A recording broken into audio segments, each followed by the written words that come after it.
Hi, Joanna Hodorowska here, Nutrition in Motion, helping you discover the power of nutrition. So a lot of my clients, they do really well on their meal plans until they have that first emotional trigger that shows up. So it's still April, which is Stress Awareness Month, and a trigger is actually a stressor. So the stressor a lot of times will make you crave, crunchy crackers, crunchy chips, crunchy potato chips.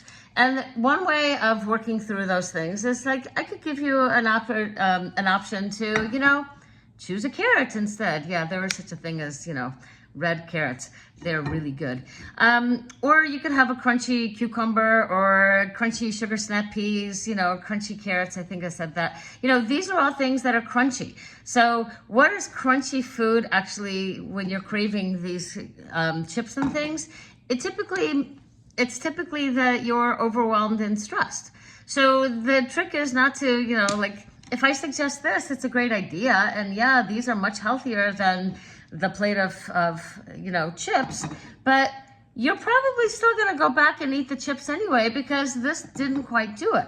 So one of the things that I do with my clients is I help them help them be aware that, okay, it's the stressor that's triggering this craving.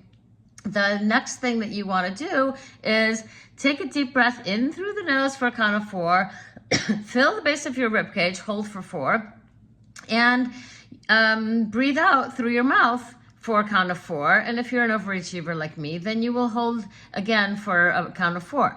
And you want to take these deep breaths because you are playing mental gymnastics, and nothing good ever comes of mental gymnastics except for not just eating a plate full of chips, but the whole bag of chips.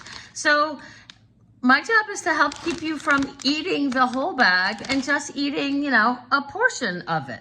So once you're aware of what's going on, you can take those deep breaths, get grounded back into your body, and then you go, oh, I'm actually overwhelmed, which is what typically craving crunchy potato chips is the reason for it.